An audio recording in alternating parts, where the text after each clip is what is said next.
Alors bonsoir à tous et bienvenue pour ce webinaire sur les perspectives des marchés financiers en octobre. On va faire un bilan sur les marchés en septembre et je vais vous présenter donc justement les prévisions et les stratégies possibles pour le mois prochain. Nous arrivons donc aujourd'hui à la clôture mensuelle. Les clôtures mensuelles, c'est toujours quelque chose de très important pour les analystes techniques, pour les traders qui se basent tout simplement sur l'évolution des marchés, l'évolution des prix. On va donc faire cette présentation en quelques étapes, notamment on va faire un bilan sur ce que nous avons vu ce mois-ci. C'était notamment la hausse du dollar US. C'est une poursuite de cette hausse du billet vert durant le troisième trimestre. Les indices boursiers, en fait, il n'y avait pas forcément de tendance notable en septembre. Nous partons à la baisse, nous partons à la hausse, il y a des ranges, il y a certains indices ou certains marchés qui sont sous pression, notamment ceux en Asie, donc à Hong Kong en ce moment. Mais globalement, les indices européens sont stables et ensuite on verra bien pour les métaux précieux et les matières premières à la fin de cette session, ce webinaire tout simplement. Si vous avez des questions, vous pouvez donc durant ce webinaire me poser vos questions via le chat qui se trouve donc dans la salle de trading sur dailyfix.fr. C'est parti, on va donc commencer avec, comme d'habitude, les risques liés au trading, l'avertissement sur les risques liés au trading, les voici.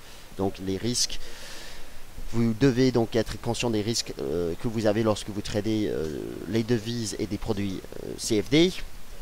Les informations durant ce webinaire, dans cette vidéo, ne constituent en aucun cas des conseils d'investissement. Donc à vous de choisir les stratégies de trading qui vous conviennent, à vous de choisir la taille de la position que vous prenez lorsque vous entrez sur le marché, et à vous de choisir tout simplement les objectifs financiers que vous avez définis vous-même.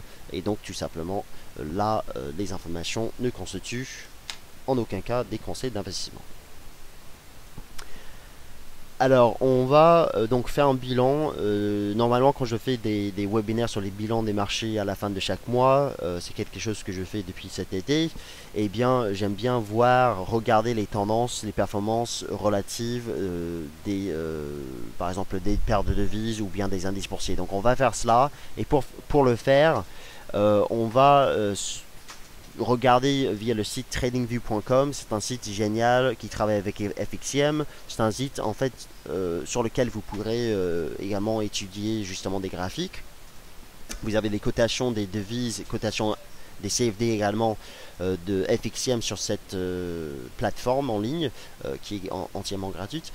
Et donc j'aime bien regarder les tendances ou les performances performances relatives sur les marchés pour comprendre ce qui a bougé le plus et pourquoi. Est-ce que c'était l'euro-dollar par exemple parmi toutes les devises majeures qui a baissé le plus? On a tendance à penser que oui, parce que la BCE par exemple au début de ce mois, septembre, a baissé à nouveau ses taux d'intérêt. Nous avons un taux d'intérêt, un taux de dépôt négatif depuis plusieurs mois déjà. Et la BCE a également mis en place, donc annoncé un programme d'achat de titres de crédit, le fameux programme d'achat d'ABS, avec la première opération TLTRO annoncée et réalisée justement, c'était il y a 2 semaines, donc la première opération TLTRO en zone euro. Bref, l'euro-dollar, nous sommes clairement en dessous des 1,27 cette semaine. Nous terminons donc le mois d'octobre avec une forte baisse. Donc avec cette impulsion baissière suite à la BCE. C'était donc le 4 septembre. Et depuis la glissade de l'euro. Ceci dit, même si l'on voit donc l'euro, c'est une devise sous-performante, ce n'est pas non plus, je pense, la devise la plus baissière. On peut donc s'intéresser à d'autres paires de devises. On va ajouter donc toutes les paires majeures, GBP USD, AUD USD, donc dollar australien, le dollar néo-zélandais. On va ajouter, je vais essayer le ZCAD, mais l'inverse en fait c'est le CAD USD. Et ensuite, alors ça n'a pas fonctionné malheureusement, donc on va arrêter là. De toute façon, en fait, le dollar canadien, lui, c'est plus ou moins la même tendance que le dollar australien. Donc en fait, sur un mois, par exemple, nous avons clairement une forte baisse de cette paire de devises qui est le dollar néo-zélandais. Alors le dollar néo-zélandais, c'est la devise la moins performante depuis le début donc du mois, enfin depuis la fin du mois d'août, alors que l'euro-dollar en fait perd 3%, 3,8%, le dollar néo-zélandais a perdu 6,80%. Alors sur le site TeleFX, à l'instant, vous avez une analyse long terme sur le dollar néo-zélandais. Donc ça, c'est pas uniquement pour le mois d'octobre, mais c'est pour le mois d'octobre et les mois après. C'est une analyse long terme dans laquelle j'évoque tout simplement une forte dépréciation du dollar néo-zélandais à terme. Ça ne veut pas dire que voilà, sur le court terme on peut quand même avoir des rebonds de 300 points, 400 points sur le NZD-USD, mais ça veut dire en fait que même avec ces rebonds, même avec le cycle monétaire, le resserrement monétaire en Nouvelle-Zélande, le NZD-USD, enfin le dollar néo-zélandais devrait perdre du terrain. Je vais revenir justement sur les prévisions du dollar néo-zélandais plus tard, parce que je pense que ce qui se passe sur le dollar néo-zélandais est très intéressant et je pense que ce n'est pas fini. Donc le NZD, c'est la devise la moins performante. Nous terminons toutefois sur cette paire de devises, le NZD-USD, sur un gros support. Il s'agit des plus bas de 2013. Encore une fois, je vais en parler plus tard. Donc l'euro-dollar, effectivement, c'est une paire de devises qui baisse. Mais en fait, cette baisse est surtout expliquée par la hausse du dollar US. Donc le dollar US... D'ailleurs, on va étudier l'évolution du dollar US.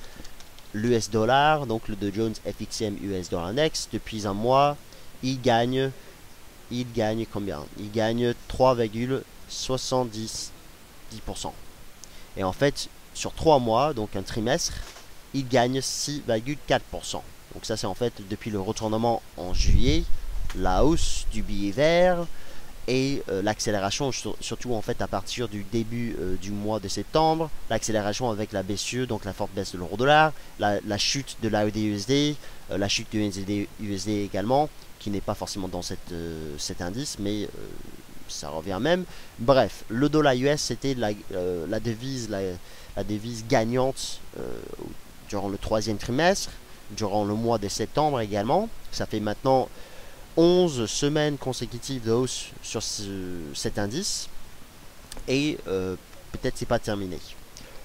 Donc pour les devises, le NZD était la moins performante. Le GBP, grâce au référendum écossais, arrive quand même à terminer le mois, on va dire, assez stable, mais quand même en baisse face au dollar US qui est très fort. Donc le GBP USD ici, donc perd 2%, mais en fait il est quand même parvenu, on va dire, à remonter en zone, alors même pas en zone positive, mais à réduire considérablement ses pertes juste après le référendum écossais. Donc en fait, il y avait quand même des positions spéculatives avant le référendum, à l'achat bien entendu, et avec donc l'annonce il y a quelques semaines, c'était le 19 septembre, le référendum écossais, les Écossais qui ont décidé de rester au sein donc du Royaume-Uni, il y avait bien entendu, comme d'habitude en bourse, la vente de la nouvelle.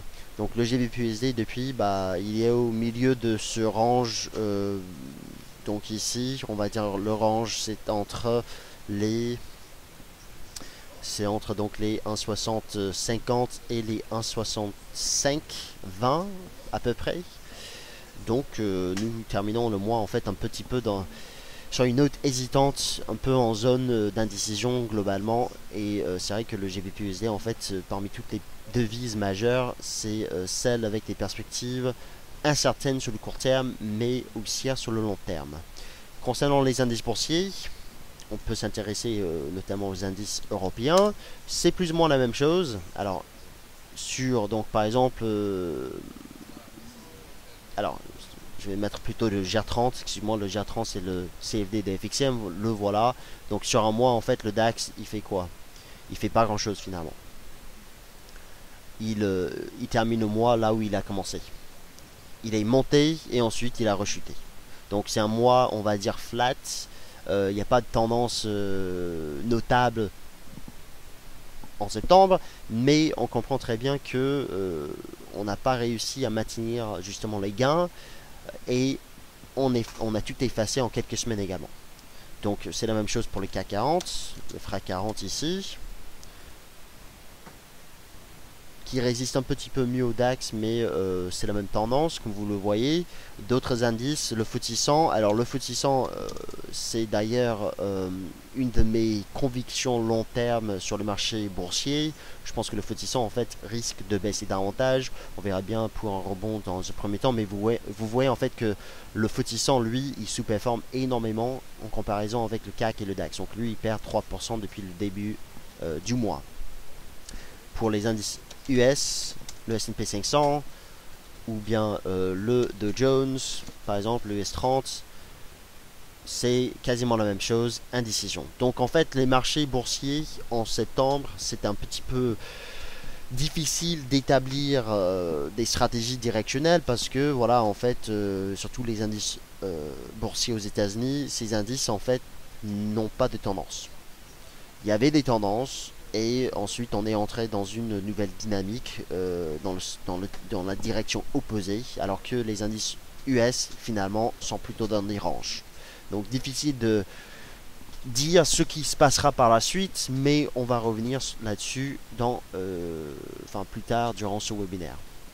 Et pour les métaux précieux, eh bien, les métaux ont baissé, bien entendu, comme vous le savez. Donc, face au dollar US qui est très fort, c'est normal que l'once d'or en fait s'échange sur ses plus bas justement ici 1205. On risque d'ailleurs dans les prochaines séances de glisser jusqu'à 1180-90. L'once d'or donc il perd combien? Il perd 6% sur un mois. Sur un mois donc 6%. On peut comparer avec les autres métaux précieux, l'argent qui lui s'échange sur ses plus bas de 4 ans, qui baisse beaucoup plus, 13% quasiment. Enfin là en fait il y a même une accélération aujourd'hui à la baisse. Le platine XPT USD qui perd 8% et le palladium, c'est un métal moins traité mais intéressant également, qui baisse de 15%. Alors le palladium, attention en fait c'est quand même le métal qui est monté le plus avant, mais maintenant il y a une forte correction depuis donc des niveaux on était sur de nouveaux plus hauts pluriannuels il y a quelques mois seulement sur le palladium, et là en fait il y a une nette baisse donc en septembre de 15,5%. donc en fait les métaux précieux sont sous pression. On voit que l'once d'or arrive à tenir le plus, mais ça fait quand même une baisse de 6%, donc difficile de dire que il est très difficile d'avoir un biais positif pour les métaux précieux. Et justement alors que par exemple il y a 4 mois j'étais plutôt acheteur de ces métaux, là je le suis plus du tout. Donc voilà les tendances. En gros, les matières premières et les dollars des matières premières ont chuté très lourdement en septembre, et c'est peut-être pas la fin. Après pour octobre, peut-être on va voir je sais pas, quelques rebonds, je sais pas, mais en fait très sincèrement, je pense que pour le quatrième trimestre, cela ne s'annonce pas très optimiste ou favorable pour ces marchés. Donc en fait, ce sont surtout les marchés les plus corrélés à la croissance qu'il faut retenir ici, qui sont sous pression. Et pour compléter et pour finalement finaliser ces commentaires, on peut s'intéresser aux devises du carry trade. Alors les devises du carry trade, vous les connaissez déjà, la USD on l'a déjà vu, mais on peut comparer excusez-moi, les devises du carry trade plutôt. Par exemple, la lire turque, le ZTRI, avec le rand sud-africain. Alors il faut en fait juste inverser les courbes pour avoir la tendance sur ces paires de devises. Pour avoir la tendance en fait sur ces devises plutôt. USD rub, le rouble russe, USD PLN, le zloty polonais, USD HUF, le forint hongrois. On voit en fait que ces devises, donc c'est le dollar US qui monte face à ces devises, le rouble russe qui est actuellement sur ses plus bas historiques, donc le USD rub sur ses plus hauts historiques. On voit que ces paires de devises perdent également pas mal de terrain. Alors je vais juste changer les couleurs rapidement pour pouvoir distinguer entre les différentes courbes, pouvoir dire en fait quelle devise sous-performe et surperforme. Voilà.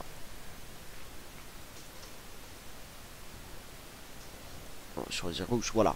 Donc en fait, les devises qui sous-performent le plus, ce sont des devises du carry trade, des devises notamment des pays émergents, le rand sud-africain, le rouble russe et la lire turque. en gros, vous regardez d'autres devises, notamment des pays des BRIC, et c'est la même tendance. Le réal brésilien a chuté, la roupie indienne, je pense, devrait être sous pression également. Et en fait, celles qui baissent moins, ce sont les devises européennes, qui sont historiquement les plus stables. Mais en fait, quand on regarde, par exemple, sur les 3 derniers mois, c'est pas forcément le cas.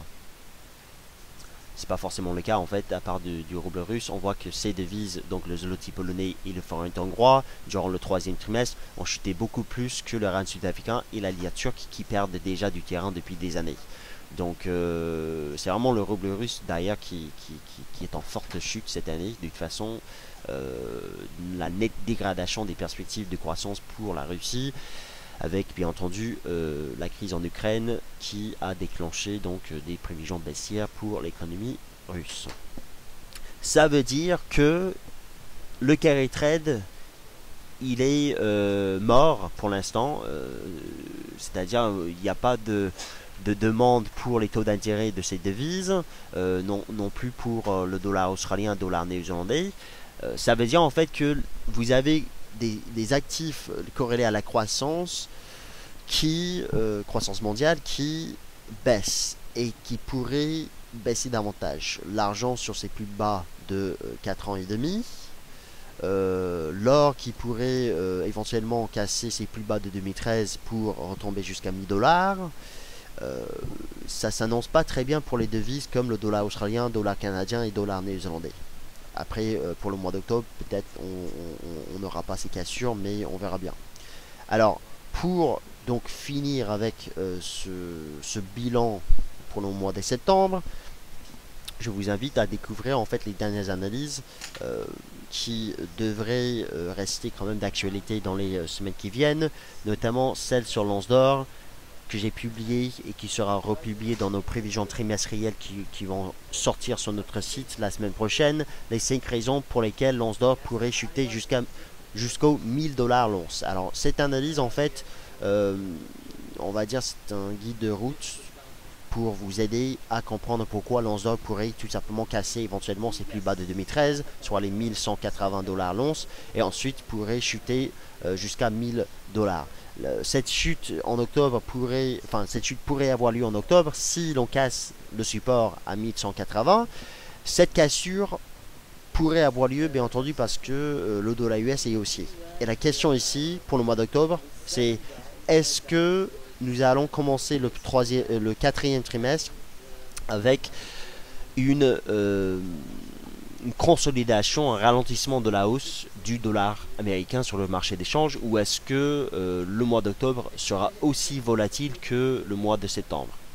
Alors, c'est très difficile d'anticiper la volatilité sur le marché d'échange.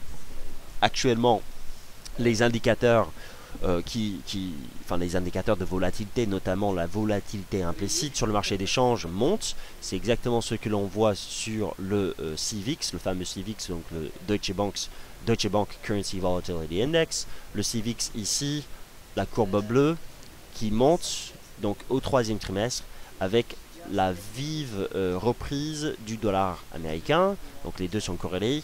Et en fait, concrètement, tant que le dollar US monte, et c'est quand même une belle montée, 11 semaines consécutives, peut-être même cette semaine une deuxième si tout va bien.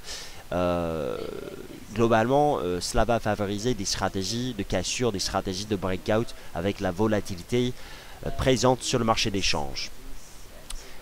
Donc, peut-être effectivement, le mois d'octobre sera un mois volatile. Si ce n'est pas le cas, eh bien, ce serait tout à fait normal parce qu'encore une fois, la BCE va publier les résultats de ses stress tests, donc les tests de résistance des banques européennes, le 27 octobre, aux alentours du 27 octobre, donc à la fin du mois prochain.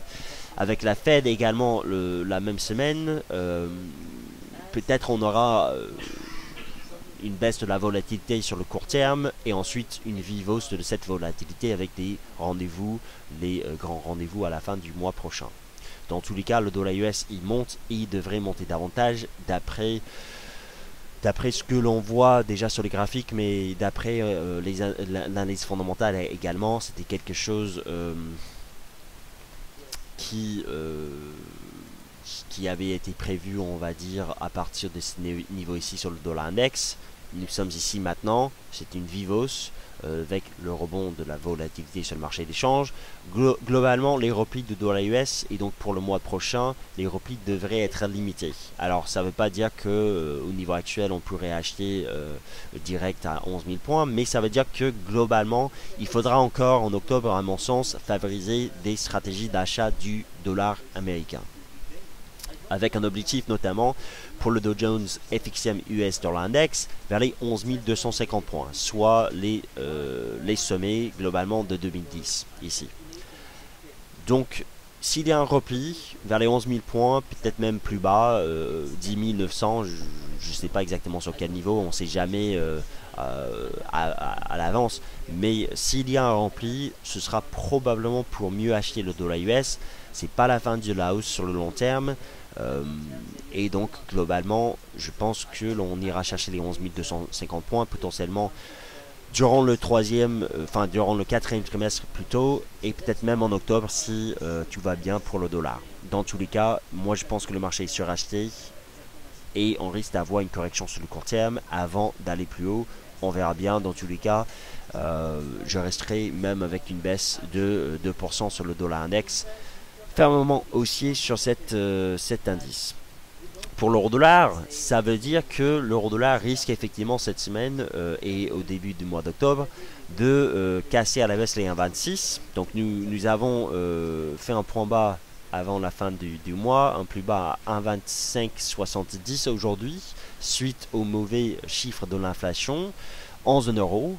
Le risque déflationniste reste bel et bien intact. La BCE va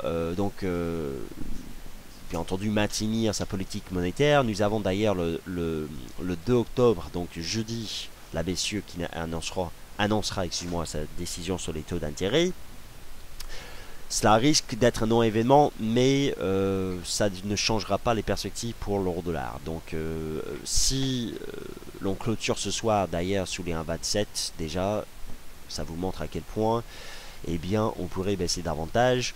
Tout simplement, nous sommes en train de casser une ligne de tendance de long terme sur l'euro-dollar ici, graphique mensuel, en dessous des 1,26. Les objectifs sont à 1,24 et ensuite les 1,20. Alors, qu'est-ce qui me dit que ce n'est pas un piège? Enfin, on verra bien avec la BCE jeudi. C'est probablement pas un piège parce que je pense que la paire USD-CHF va monter jusqu'à 0,98. Ça, c'était un trade en fait du troisième trimestre qui donc s'est activé tout simplement avec la baisse de l'euro-dollar. L'USD-CHF en fait c'est une de nos convictions fortes et ça restera une de nos convictions fortes en octobre et durant le quatrième trimestre, parce que cette paire de devises, à mon sens, devrait s'apprécier. Donc le dollar US devrait s'apprécier contre le franc suisse. C'est une analyse fondamentale surtout, mais l'analyse technique valide jusqu'ici nos convictions. Donc un breakout il y a 2 mois, accélération en septembre, avec le breakout en septembre du RSI. Ça, c'est quelque chose que j'anticipais depuis octobre 2013. Et justement, nous avons enfin ce fameux breakout du momentum derrière ce rebond de l'USD-CHF. Donc en fait, en octobre et dans les mois qui viennent, de toute façon, on devrait, à mon sens, aller chercher les 98 et peut-être même la parité. Et ça veut dire que l'euro-dollar, du fait des corrélations, cassera effectivement les 1,2660. Donc niveau que nous sommes en train de casser cette semaine, qui restera donc à valider à la fin de cette semaine avec la BCE et les NFP au début du mois d'octobre, et ensuite en dessous 1,24 et les 1,21. Le USD-CHF à mon sens serait vers les 98 si l'euro-dollar est à 1,21. Donc cette semaine et pour le début de mois, il faut absolument que l'euro-dollar valide la cassure des 1,2660. Sinon, si l'on fait tout simplement une mèche basse, vous savez, sans confirmation de la cassure, avec la BCE jeudi et les NFP vendredi, là, on pourrait avoir un mouvement correctif sur l'euro-dollar pour mieux vendre, bien entendu. Encore une fois, même avec un repli du dollar US, ce sera pour mieux vendre l'euro-dollar dans le sens de la tendance de long terme, avec des perspectives et des fondamentaux qui plaident en faveur d'une baisse jusqu'à 1,21 dans les prochains mois. Ça c'est donc une conviction. Déjà, c'est pas compliqué maintenant de dire que l'euro-dollar peut baisser jusqu'à 1,21. C'est pas non plus une prévision de folie, hein. C'était plutôt quelque chose qu'il fallait oser dire il y a 6 mois, même il y a un an. Alors qu'on était dans cette zone ici, on était vendeur, comme vous le savez, dès les fixes, on était vendeur dans cette zone ici. Et maintenant, le résultat, eh bien, il est au rendez-vous. Maintenant, il est clair que au niveau actuel, on risque d'avoir des rebonds. Donc, faites attention. Moi, à vrai dire, je ne suis pas très à l'aise avec des ventes de l'euro-dollar, des ventes de moyen terme au niveau actuel, parce qu'à un moment donné, il va y avoir un rebond. Donc, peut-être ça va commencer au début du mois d'octobre. On verra bien, donc ce sera à la fin de cette semaine qu'il faudra valider oui ou non la cassure des 1,2660. Et les stratégies de trading seront en fonction de cette cassure ou cette non-confirmation. Bien entendu, je favorise la baisse, donc si l'on casse les 1,2660, on pourrait vendre pour viser les 1,24 et les 1,21. Ensuite, l'AED-USD. Alors ça, c'était une belle surprise du mois de septembre. Nous avons vendu l'AED-USD. Enfin, moi j'ai vendu et certains d'entre vous qui m'ont suivi ont vendu l'AED-USD sous les 93,70. C'était donc je crois que c'était le 8 septembre. Nous avons vendu. Et il y avait une belle surprise parce qu'en fait, finalement, la volatilité était beaucoup plus forte qu'anticipée. Alors qu'en fait, on tradait plutôt en range et on vendait une résistance qui était pas forcément la résistance du range, mais c'est une résistance journalière. Et ensuite, on est sorti la même semaine, par le bas de ce range. Vous voyez en fait, on va dire la comparaison entre ce qu'on avait fait en 2013 et ce que nous avons fait en septembre. Tout ce que l'AED-USD a gagné durant le premier semestre a été effacé en 4 semaines seulement. Donc nous nous trouvons actuellement proches des plus bas de l'année. Bien entendu, c'est une zone technique dans laquelle on risque d'avoir un rebond. D'ailleurs, ça commence à rebondir cette semaine même. Ceci dit, je pense qu'en fait, cette impulsion baissière annonce une poursuite de la baisse sur le long terme et jusqu'à 82, soit le creux de 2010 ici. Et là, donc pour l'AED-USD, les perspectives sont baissières. Et donc, s'il y a un rebond en octobre, a priori, cela vous permettra de mieux vendre cette paire de devises pour jouer la suite. Parce que je pense que nous sommes partis à la baisse pour aller chercher de nouveaux plus bas, plus réannuels, et ce jusqu'à 82. Ça veut dire qu'effectivement, pour les devises du carry trade, j'anticipe quand même des pressions, mais il peut y avoir des rebonds au début du mois d'octobre parce que ces paires de devises, notamment le dollar US, arrive dans une zone de résistance contre toutes les devises du carry trade maintenant, et bien entendu, il peut y avoir une réaction positive sur ces paires de devises, enfin sur ces devises carry trade, que ce soit l'AED ou bien des devises exotiques. Et donc peut-être ça présentera même des stratégies de court terme à l'achat de ces devises. Mais les perspectives fondamentales plaident plutôt en faveur d'une hausse du dollar US et donc une baisse de ces paires de devises à terme. Il faut juste chercher des catalyseurs fondamentaux pour valider cela. Concernant donc le NZD, et c'est donc une paire de devises sur laquelle j'ai une conviction sur le long terme, c'est une paire de devises globalement qui peut rebondir au-dessus de ses plus bas de 2013, mais même avec un rebond, les perspectives pour le NZD sur le long terme, je dis très long terme même, sont baissières. Parce que la RBNZ, la Banque Centrale Néo-Zélandaise, veut que les traders vendent le NZD. Et donc la RBNZ même a vendu du NZD le mois dernier. C'était une annonce hier, justement. Alors, le NZD-USD arrive, pareil, dans une zone de soutien. Donc on voit que le NZD-USD est sur support, l'AED-USD est sur support. L'euro-dollar glisse en dessous de son support à 26,60, mais peut-être c'est un trou d'air, tout simplement. Et donc, au début du mois d'octobre, je pense effectivement que peut-être le dollar US pourrait corriger un petit peu. Mais si tout va bien, ça ne durera pas longtemps. Et si tout va bien en octobre, que ce soit au début, au milieu ou même vers la fin, on aura des points de vente sur ces paires de devises cotées en dollars US. Donc je vous invite, si vous souhaitez au début du mois d'octobre, à jouer des réactions positives, des réactions techniques. C'est à vous de choisir. La plupart d'entre vous, vous tradez les marchés en fonction de l'analyse technique. Donc je ne pourrais pas vous empêcher d'acheter des cassures haussières ou autres, des retournements, des moyens mobiles ou bien des signaux d'Ishimoku. Après, pour les perspectives long terme, très sincèrement, je pense que le NZD-USD va casser éventuellement les 77 et va chuter beaucoup plus à terme. Donc peut-être des rebonds sont plutôt des opportunités de vente pour mieux profiter d'une véritable chute sur cette paire de devises. Alors en fait, ces prévisions ne sont pas du tout basées sur l'analyse technique, mais basées sur les fondamentaux. Et donc je vous invite encore une fois à lire cette analyse du NZD-USD que je vous ai montré tout à l'heure sur notre site. NZD-USD, un grand cycle de dépréciation en vue grâce à la RBNZ. Et vous allez tout comprendre ici dans cette analyse où j'évoque justement le cycle baissier du NZD-USD qui probablement a été amorcé durant le troisième trimestre et qui pourrait nous donner une cassure des 77 durant le quatrième trimestre et peut-être même en octobre. On verra bien. Dans tous les cas, je pense que le marché est probablement en train de se stabiliser et pourrait rebondir en cas de mauvaises statistiques aux États-Unis, notamment en cas de mauvais NFP ce vendredi. Il y a d'autres paires de devises sur lesquelles je pense également qu'une vente long terme du NZD est intéressante, notamment face à la livre sterling. Alors la livre sterling en fait, donc le GBP NZD se trouve actuellement sous une résistance que certains ont vendu au début de cette semaine, bien entendu de 10. C'était intéressant comme niveau de vente parce qu'il s'agit des sommets de novembre 2011 et des sommets de 2012.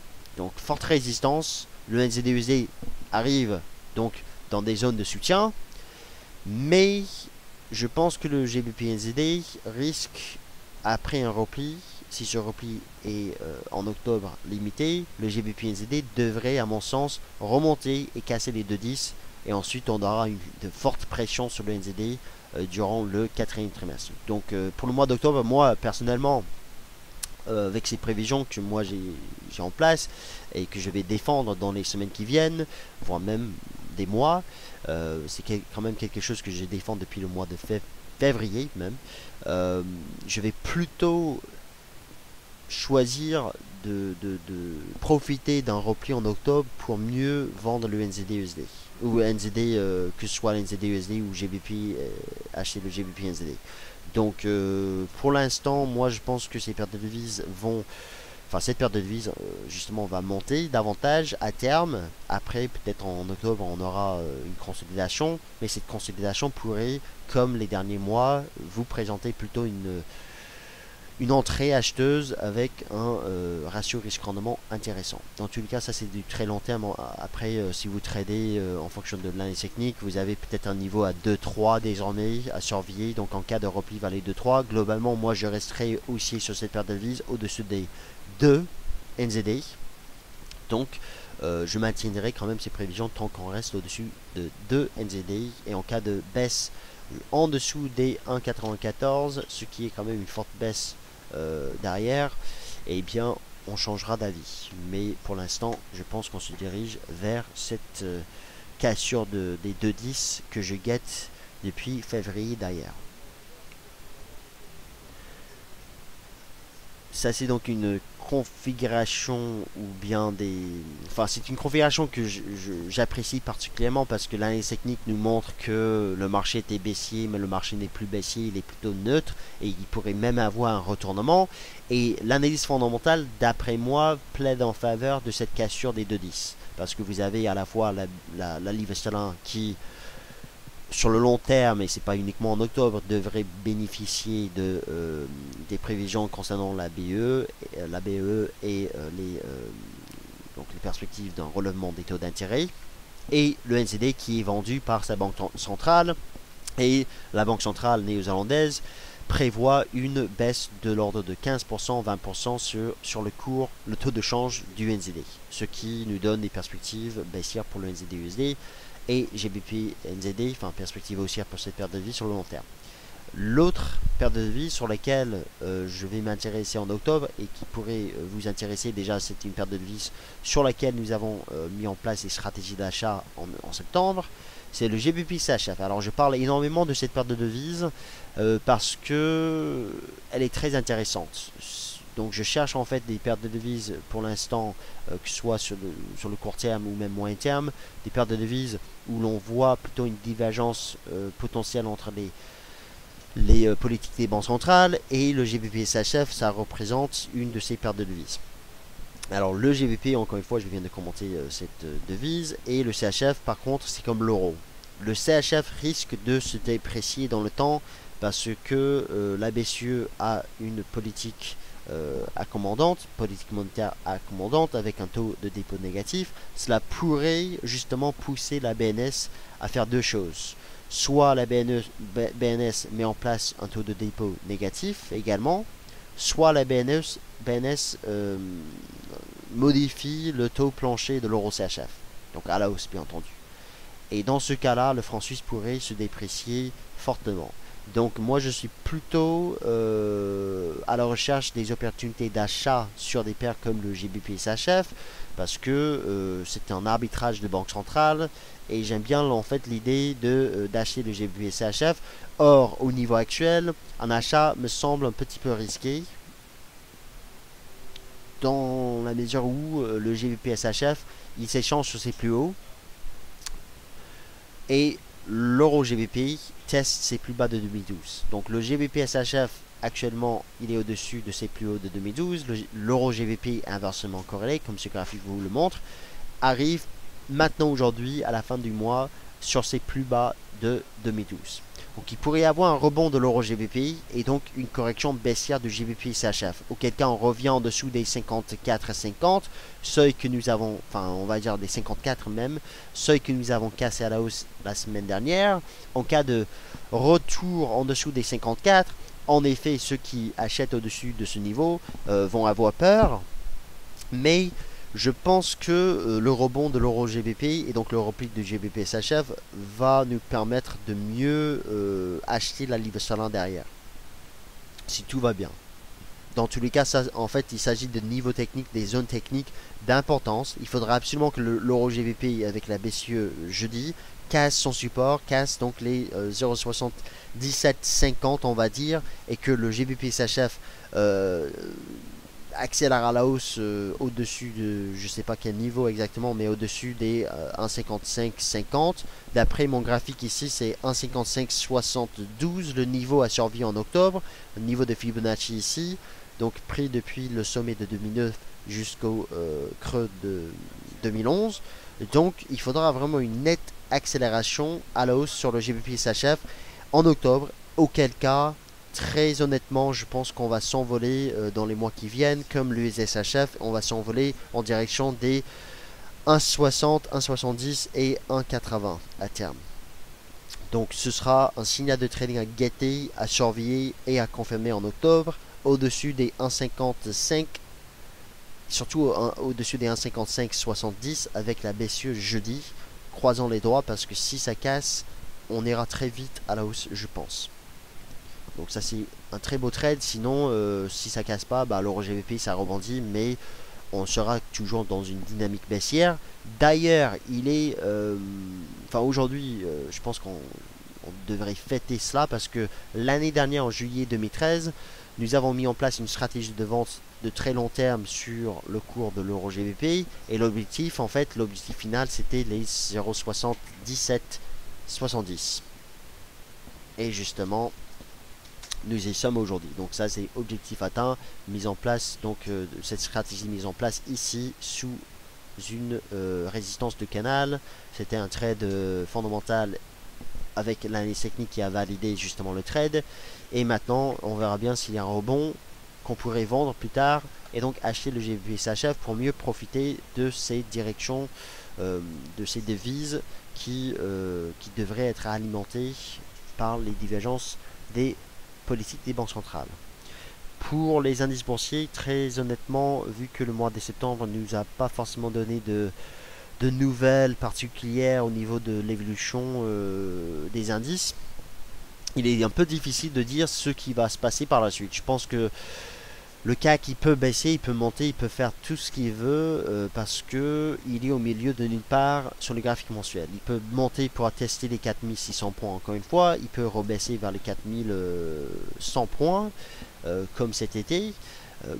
Globalement, nous sommes haussiers, donc la probabilité que le CAC 40 aille plus haut me semble quand même favorable. Après, on verra bien parce que c'est vrai que on n'a pas forcément de forte hausse en septembre.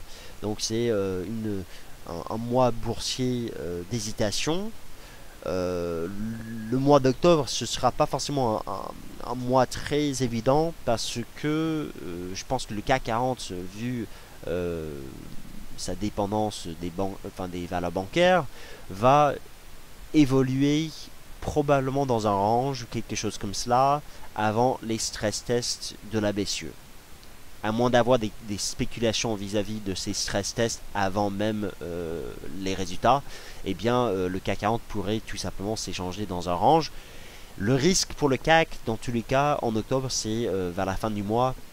Donc bien entendu cette semaine avec la BCE, mais à la fin du mois avec la BCE à nouveau, les stress tests, ça risque de chuter lourdement si il y a des banques ou des incertitudes, des inquiétudes même sur les banques européennes. Parce que si c'est le cas, je vais vous dire en fait concrètement ce qui va se passer. Si la BCE publie les résultats des stress tests, il y a pas mal de banques en Europe, notamment en Italie et en Espagne et dans d'autres pays, pas forcément en France, mais on sait rien, enfin peut-être finalement en France aussi, surtout en Espagne et en Italie. Si ces banques ont des difficultés au niveau donc des ratios, enfin au niveau de leur bilan, eh bien il pourrait y avoir des inquiétudes au niveau des liquidités fournies par la BCE. Parce que pour justement emprunter auprès de la BCE, cette liquidité, donc dans le cadre des opérations TLTRO, il faut du collatéral. Et si finalement les banques européennes sont obligées de renforcer leur bilan, ces banques même vont pas forcément être capables de trouver le collatéral nécessaire pour emprunter à des taux extrêmement bas auprès de la BCE en décembre. Donc ça, par contre, ce sera vraiment un risque systémique pour les marchés financiers, je pense. Et donc, les prévisions globalement sur le CAC 40 dépendent énormément de ce qui va se passer à la fin du mois prochain. Donc, il faudra absolument suivre les stress tests de la BCE parce qu'il faudra comprendre pourquoi est-ce que cela pourrait pénaliser les valeurs bancaires en cas d'incertitude. C'est pas juste parce que voilà on a peur des banques, c'est parce que derrière le programme, enfin c'est pas le programme d'assouplissement ou la politique monétaire de la BCE pourrait être remise en question.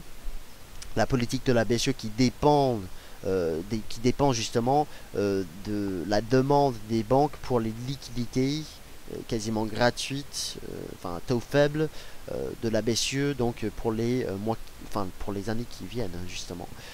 Donc voilà les enjeux pour le CAC 40 en octobre. Globalement, on n'a pas de tendance pour septembre, donc difficile de dire ce qui va se passer par la suite. Mais si l'on casse surtout les 4300, on va dire 4300 points à la baisse, on peut très facilement retomber à 4100 points. Et derrière, je pense qu'on aura un mois boursier en octobre. Une forte baisse peut-être même à anticiper pour le mois de novembre. Je regarde en fait, alors que le CAC me fait hésiter, je regarde deux indices qui me font penser que les perspectives pour les marchés boursiers, les indices boursiers ne sont pas haussières. Il y a deux indices et par contre en fait ce sera validé parce que c'est pas forcément une conviction, mais c'est plutôt une on va dire quelque chose qui me fait penser que les indices vont baisser. C'est le DAX en données mensuelles. C'est un graphique en fait que peut-être vous avez vu déjà. Le DAX qui lui donc évolue au sein d'un range entre les 9000 points et les 10 000 points. Et le DAX en fait qui a tout retracé donc au niveau des gains en septembre, qui a tout perdu. Et il va clôturer en dessous de sa moyenne mobile à 12 mois. Avec une mèche large sur le bas d'un canal haussier de long terme. Bon, ce sont juste des informations, peut-être c'est une coïncidence, mais je pense qu'il y a un risque de baisse sur le DAX.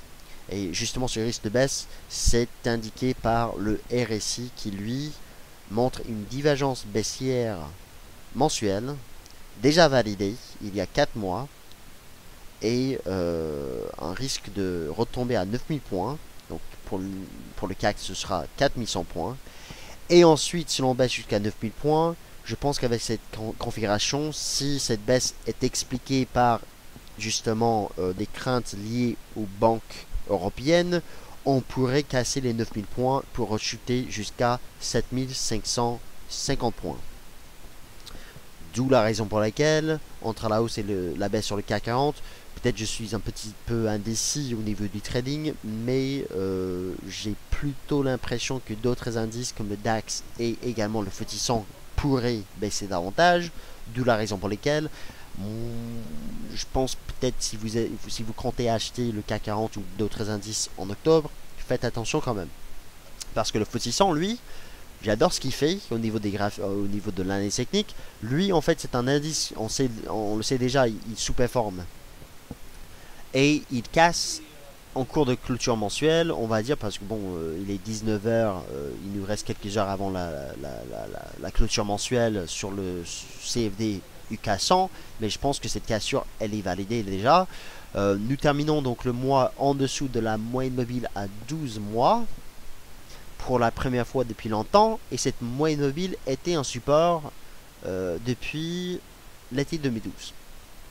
Ce qui veut dire que peut-être, alors que le marché est en train d'échouer sous la haut d'un range de très long terme, peut-être nous avons tout simplement un processus de topping, un sommet absolu sur le FTSE 100 et donc une rechute jusqu'à 6100 points dans les mois qui viennent. Donc en octobre, très honnêtement, peut-être les rebonds sont à vendre plutôt sur un tel indice parce que tous les indicateurs de long terme, le RSI lui casse un support, et le cours du marché lui clôture en baisse sous la résistance du range, et bien l'analyse technique nous indique un risque de baisse, et donc face à ce risque, je pense qu'il est plus intéressant de vendre les indices boursiers. On verra bien. Les fondamentaux actuellement semblent flous pour ces marchés, mais peut-être avec une baisse, on aura quand même un thème sur le marché en octobre. J'espère que ce thème sera lié justement au crédit, ou au risque du crédit plutôt même, pour expliquer une telle baisse, ce sera génial.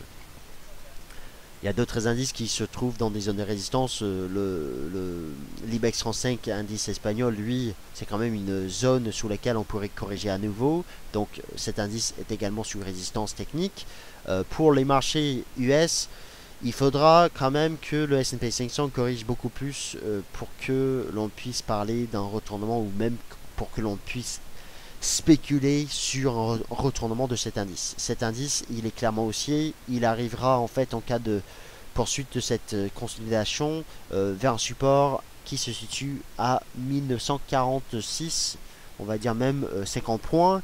Cette ligne de tendance de long terme, moyenne mobile à 25 semaines, qui agit comme support depuis longtemps, depuis l'été 2013. Donc le S&P 500 se sera surveillé vers les 1950 points en octobre. Si ça tient, eh bien techniquement parlant, ça veut dire que le marché restera haussier, donc on pourrait rebondir à nouveau.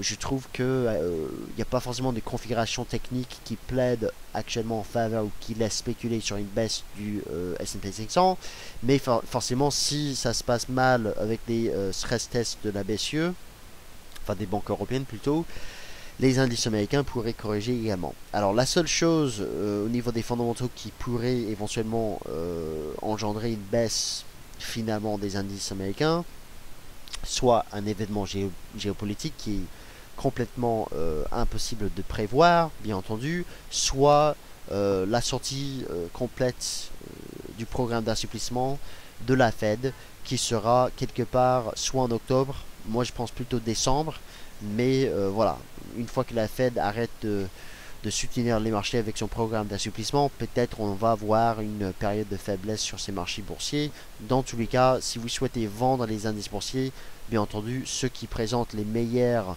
configurations, et donc le meilleur, à mon sens, le meilleur ratio risque-rendement, surtout, ce sont des indices européens.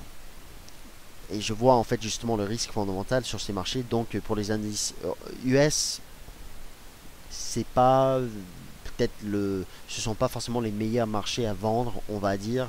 Dans tous les cas, une baisse du marché européen devrait être accompagnée par une baisse du marché US et vice versa.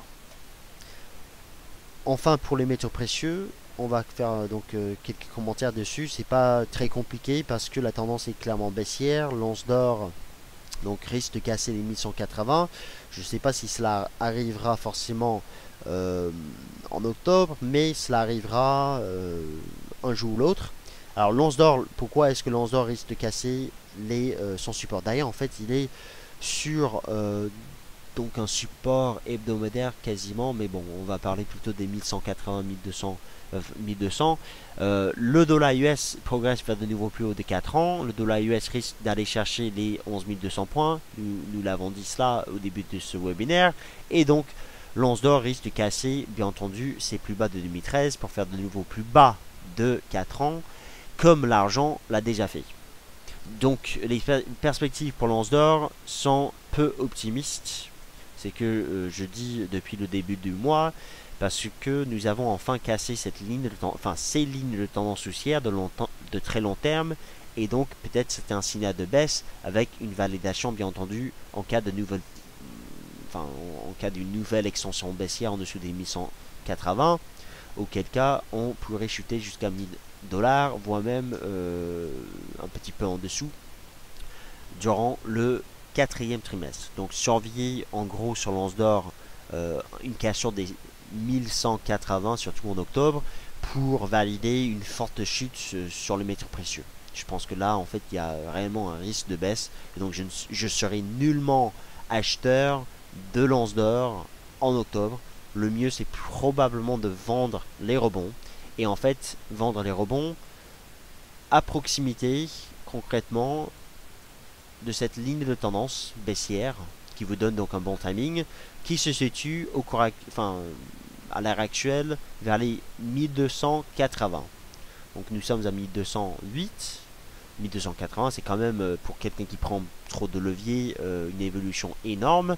Mais en cas de rebond, concrètement, sachez que moi je serai baissier tant que l'once d'or reste en dessous des 1280 en octobre. Et en fait, une cassure des plus bas de 2013 devrait nous donner une impulsion baissière comme en 2013 même. Donc ça, ce sera surveillé. Force est de constater que l'argent l'a déjà fait. Donc l'argent, en fait, il fait de nouveau plus bas même cette semaine. Lui, il va aller chercher probablement, je pense, les 15 $. Peut-être même en octobre, si la NFP engendre une forte baisse des métaux précieux. Si l'once d'or casse les 1180, l'argent sera à 15 très facilement. Très facilement. Et donc, l'autre métal qu'il faudra surveiller, c'est le platine qui, lui, il arrive pour l'instant à tenir les 1300, soit ses plus bas de 2013, mais bien entendu, il risque de casser ses plus bas de 2013 face aux pressions haussières sur le dollar US et face aux incertitudes concernant l'économie mondiale. L'économie mondiale, donc les prévisions ont été à nouveau abaissées pour 2015 par plusieurs institutions financières. Il y avait donc pas mal de révisions à la baisse pour l'économie mondiale en septembre, d'où la raison pour laquelle les devises carry trade et les actifs liés à la croissance sont sous pression à la fin du troisième trimestre. Voilà, donc cela conclut ce webinaire. Est-ce qu'il y a des questions maintenant? Donc j'ai parlé de tous les actifs que moi, qui pourraient bouger, qui pourraient vous intéresser pour le mois d'octobre. Les niveaux techniques qu'il faudra surveiller. Le CAC 40, encore une fois, un petit peu mitigé pour l'instant, mais c'est plutôt le DAX et le FTSE 100 qui indiquent une baisse à venir. Et puis pour le dollar US, les replis devraient être à acheter dans le temps. Alors les questions. Bonjour Olivier. Alors bonjour, si vous êtes vendeur de l'once d'or, vous ne pouvez être qu'acheteur des indices. Question. Non, c'est pas vrai. C'est pas vrai. Je pense qu'en fait, ce n'est pas du tout vrai. Au niveau des tendances, on pourrait très bien voir l'once d'or glisser vers de niveaux plus bas avec une baisse des indices boursiers. Remarquez que c'était le cas par exemple en mai 2013, juin 2013, l'once d'or et les métaux précieux et les indices boursiers ont baissé en même temps, donc c'est tout à fait possible. Visiteur qui me dit crabe bullish sur le gold en daily fin septembre, de la folie de dire que ça va corriger. Concernant des niveaux, concernant des configurations techniques, configurations chartistes, magiques, des crabes, des sharks, des je sais pas quoi, concrètement ce sont des configurations ultra spéculatives face à une tendance qui est baissière, face à un dollar qui monte. Donc je vous souhaite bonne chance parce que tout simplement je pense que tout cela c'est du grand n'importe quoi. Toutes les configurations harmoniques, patterns et tout cela, c'est pas ça qui fait le marché, hein, messieurs, mesdames. C'est pour vous vendre du rêve. Y a-t-il une explication du plongeon du WTI? Alors, j'ai pas parlé des pétroles, mais j'aurais pu faire des commentaires sur le pétrole. Pour cela, je vais me servir du site tradingview.com. Tradingview.com, encore une fois, pour juste avoir une vue rapide, parce que moi, j'ai pas de graphique préparé sur le pétrole. Le pétrole, lui, il a été sous résistance ce matin, ça je sais, j'ai fait un commentaire là-dessus, et là, il baisse fortement, donc depuis quelques heures. Ah oui, d'accord. Donc en effet, il a baissé très vite. Le pétrole devrait, comme les métaux précieux, se déprécier davantage. Si l'on casse à la baisse les 90 $ le baril, on se retrouvera très probablement vers les 82, 84 concrètement, et ensuite vers les 77. Pour le Brent, pour moi, l'objectif c'est à 89 $ pour le Brent, qui lui casse les plus bas. Donc déjà, je pense qu'en fait, le Brent pourrait aller chercher les 89 dans les semaines qui viennent. Ça veut dire que les matières premières vont baisser davantage, que ce soit les métaux précieux ou bien les pétroles. Ça veut dire, donc quelqu'un vient de me poser la question suivante. Comment est-ce que je vois le N-Gaz? Qu'est-ce que je viens de dire? Eh bien, les matières premières devraient se déprécier davantage, y compris le N-Gaz. Après, le N-Gaz, c'est peut-être pas forcément la même corrélation, donc lui, il arrive à rebondir. Bon, ça, c'est la stratégie de Nicolas, donc ça, c'est bien vu. Mais bon, je suis pas du tout un spécialiste du N-Gaz. Concrètement, peut-être finalement, il n'y aura pas de corrélation avec le N-Gaz et les autres matières premières, mais celles qui sont très corrélés à la croissance, comme le pétrole, devraient se déprécier davantage, je pense. Le N-Gas, en fait, le seul commentaire qu'on pourrait dire qui plaide fondamentalement en faveur, on va dire, d'une hausse, c'est l'arrivée de l'hiver. Mais encore une fois, moi, je suis pas du tout spécialiste sur ce marché-là, donc j'évite de faire des commentaires. Parce que, voilà, force est de constater, si vous ne connaissez pas un marché, pourquoi faire des commentaires dessus?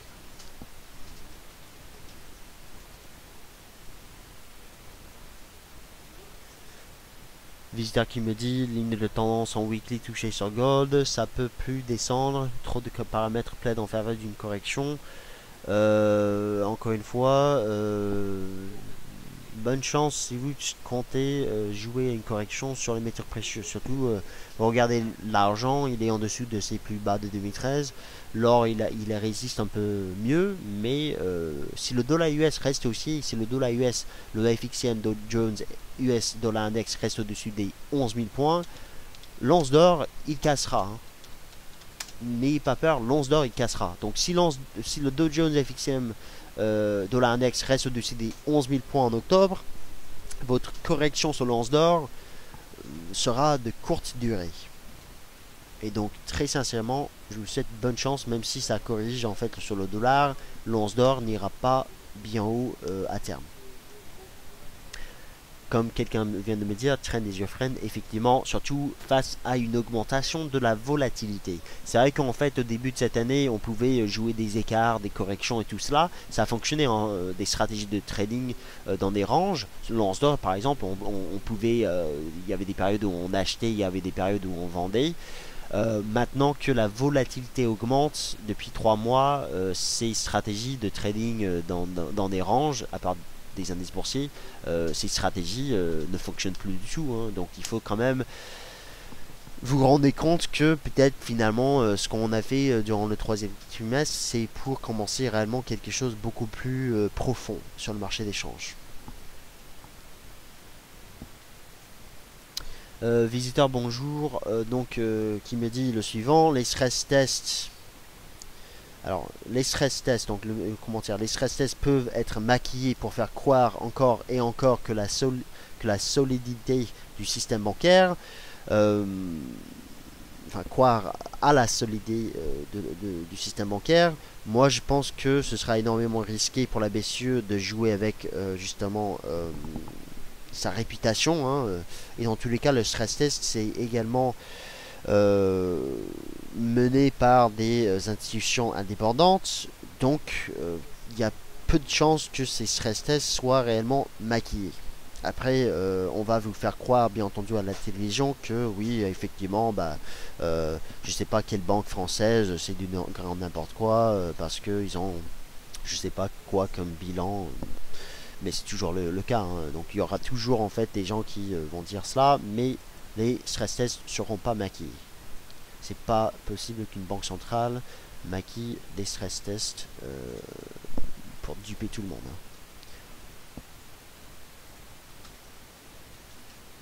Alors je vois en fait Manta Design qui est vendeuse peut-être de l'or dollar, 2000 pips en cours, ça c'est très bien.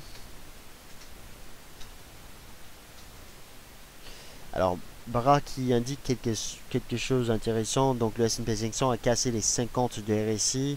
Est-ce que c'est un bon signal pour vendre? Alors, je ne sais pas dans quelle unité de temps. Si c'est en 50 minutes, enfin 30 minutes plutôt, je ne sais pas. Si c'est en données journalières, peut-être. Si c'est en données hebdomadaires, oui, pourquoi pas. Mais il faudra plus d'informations. Alors, Phil NFP qui pose une question intéressante, mais j'aurais du mal à vous répondre concrètement, Phil NFP. Une stratégie buy and hold sur l'argent pourrait se faire à partir de combien? Alors, c'est une question que je me suis posée même hier, Phil NFP, pour l'argent, parce que il est vrai que pour les matières premières, et ce sera donc un autre sujet, hein, peut-être un autre webinaire. Les matières premières, ce sont des, les métaux précieux surtout, hein, ce sont des actifs caractérisés par une rareté. C'est-à-dire, il y a un stock limité de ces actifs. Éventuellement, l'argent va se trouver dans une zone de prix où il ne baissera plus. Mais c'est pas pour aujourd'hui, c'est pas pour demain, c'est pas pour même peut-être octobre. Concrètement, je pense qu'à partir de 15, peut-être on pourrait voir un rebond. Mais pour un véritable buy and hold, ce sera peut-être même vers les 10 dollars l'once, vers les plus bas de 2008. Mais bon, ça c'est vraiment du très long terme, donc ça dépendrait énormément de ce qui se passe par la suite. Tout ce que je peux dire, c'est que en dessous de 15 dollars, déjà je pense que déjà en dessous de 20 dollars, nous sommes bien en dessous du seuil de rentabilité au niveau des compagnies minières. Et certainement si l'on baisse jusqu'à 15 dollars, il va y avoir des mines qui ferment la porte, comme c'était le cas l'année dernière justement. Donc il y a une consolidation dans le secteur, donc au niveau de l'argent physique, hein. On parle vraiment des compagnies minières qui soit elles ferment leurs portes, soit il y en a qui achètent les plus faibles. Et donc il y a une consolidation dans le secteur qui favorisera éventuellement une stabilisation du prix de l'argent. Mais c'est pas pour aujourd'hui, et justement moi je me demande si le marché est déjà en dessous de ce seuil de rentabilité, auquel cas en fait nous entrons dans une situation de prix extrême non justifiée par les fondamentaux. mais on verra bien parce que de toute façon, moi je vois que le marché baisse. Donc au niveau du trading, effectivement, il vaut mieux être short l'argent.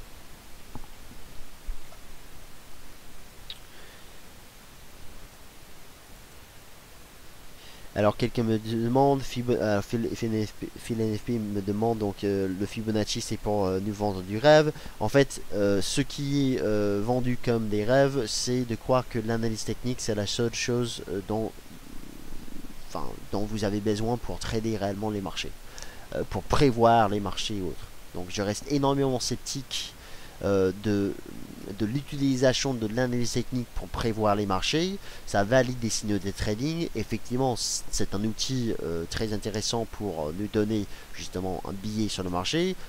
On peut quand même prévoir, mieux prévoir même les marchés avec l'analyse technique, mais ce n'est pas suffisant. C'est nécessaire, mais pas suffisant.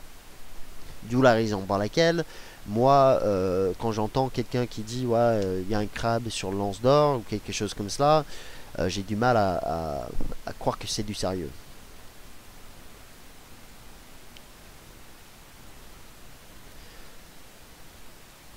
D'autres questions? Alors, je vois des questions concernant l'euro dollar, mais je pense que c'était assez clair sur l'euro dollar. On risque de baisser bien davantage.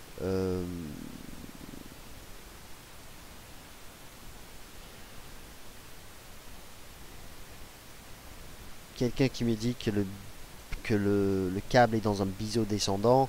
Encore une fois, bon, voilà, le câble, c'est du GBP-USD. En fait, vous remarquerez que j'ai parlé de GBP-NZD et GBP-CHF parce que je suis fondamentalement aussi sur la livre sterling, mais j'ai pas évoqué le GBP-USD parce que lui, il est moins haussier. Mais effectivement, je pense que si tout va bien, peut-être le GBP-USD arrivera à rebondir. La seule chose qui me dit cela, pour l'instant, c'est le graphique mensuel, euh, parce que nous avons une mèche ici sur un support, mais malheureusement on n'a pas la clôture mensuelle au-dessus des 1,63 qui aurait annoncé probablement un rebond du GBP-USD en octobre. Donc à voir, ce sera en fait plutôt une faiblesse du dollar US au début du mois d'octobre qui pourrait vous donner donc une validation de vos anticipations haussières sur le GBP-USD.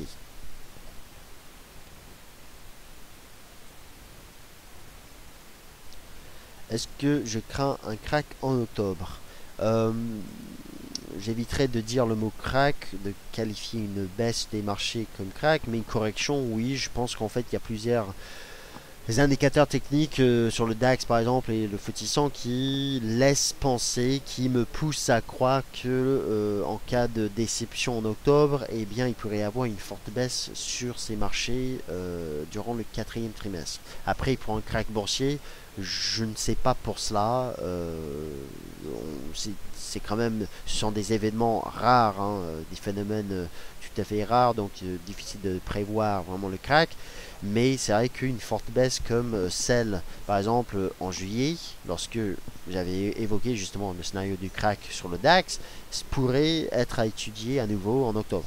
Tout à fait. Donc la forte baisse en septembre, enfin en juillet plutôt, qui pourrait avoir lieu si concrètement l'on casse à la baisse les plus bas de ce mois qui sont à 9360 points, donc en dessous des 9300 points, surtout on rechute vers les 9000 points et on pourrait même casser ce niveau.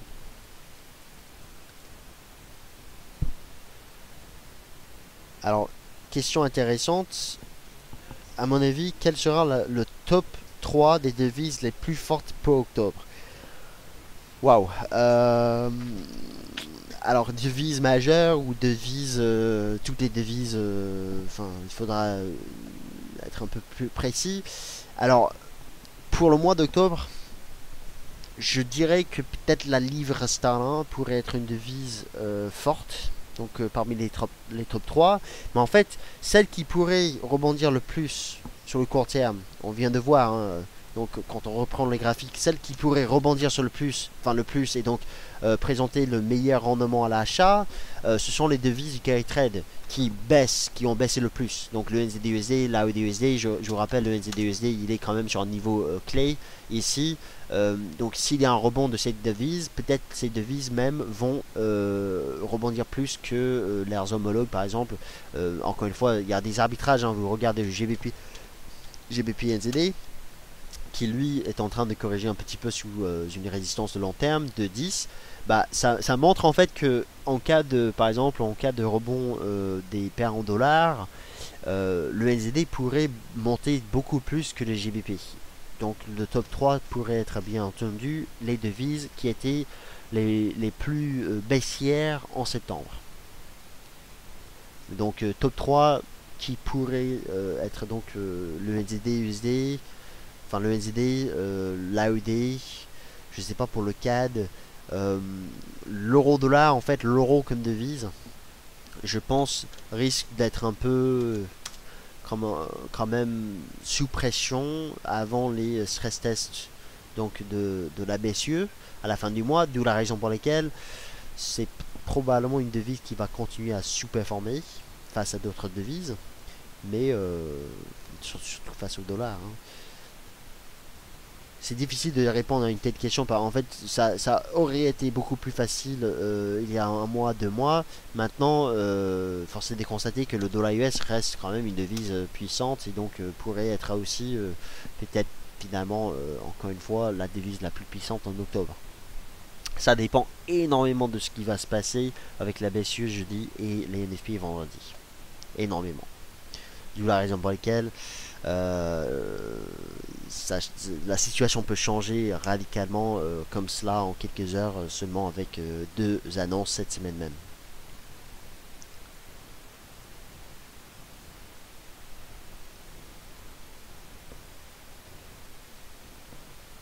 Alors visiteur qui me dit le suivant. Bonsoir, à part d'un Black Swan ou un réel risque systémique, rien ne fera corriger les indices US. La fin du QE est peut-être en train d'être intégrée avec la latéralisation actuelle.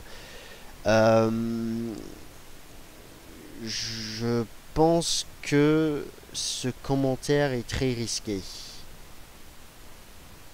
Après, c'est vrai que il n'y a pas grand chose qui pèse sur les marchés boursiers américains.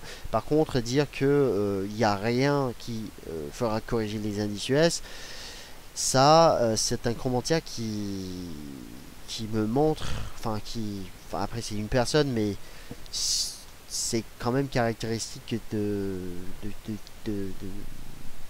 d'un top du marché. Bon, après, bon, on verra bien.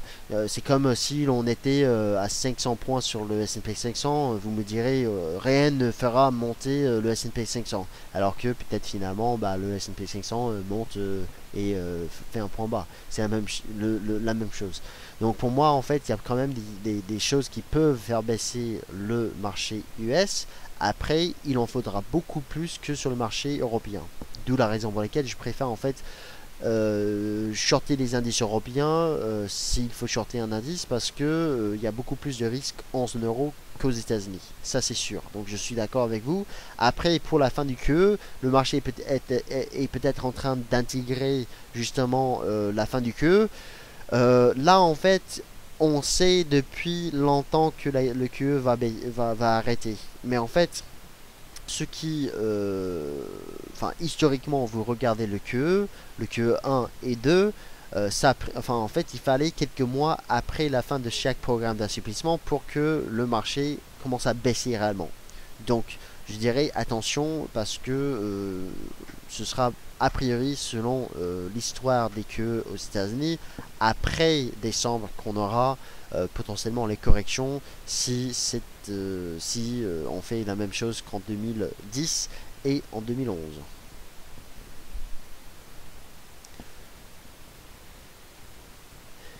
Une stratégie moyen terme sur quelle paire de devises à privilégier? Bah moi j'aime bien en fait en fonction des niveaux, en fonction des signaux des trading. Moi j'aime bien toutes les stratégies qui inclut un trade fondamental basé sur l'analyse des divergences des politiques des banques centrales.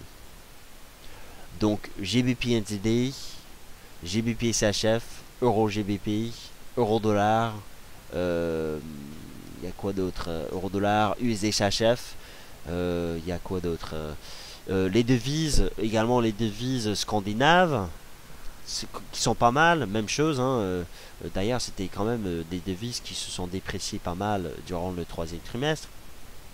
l'USD SEC, par exemple, je vous montre les graphiques. Là, en fait, c'est la tendance de l'USD SEC. Nous sommes arrivés enfin sur un niveau de résistance sur cette paire de devises. Donc, en fait, toutes ces paires de devises, pour moi, sont bonnes pour trader les tendances de long terme, parce que je pense que nous avons réellement un trade fondamental avec des banques centrales qui expliquent l'évolution du marché. Après, à un moment donné, il y aura des réactions comme nous constatons à l'heure actuelle sur le SEC. Donc normal de voir en fait la fin de ce trade actuellement. Mais voilà, ce sont toutes les devises, francs suisses, euro, le dollar néerlandais, que j'aime vendre ces devises à terme et acheter les devises les plus puissantes, dollar US, livre sterling. Et voilà, en fait ce sont les deux devises que j'aime acheter à l'heure actuelle. Voilà, donc en fait je pense que j'ai tout dit. Je n'ai pas traité toutes les paires de devises comme les celles en yen. Enfin, j'ai pas traité le yen ce soir. Je vous remercie quand même de votre présence. J'espère que le webinaire a été assez clair. Si vous avez des questions concernant les marchés, et vous savez, en fait, on travaille ces graphiques, on travaille nos prévisions au jour du jour, avec les annonces macroéconomiques qui sortent, avec l'évolution des marchés. Et bien, si vous avez des questions derrière, n'hésitez pas.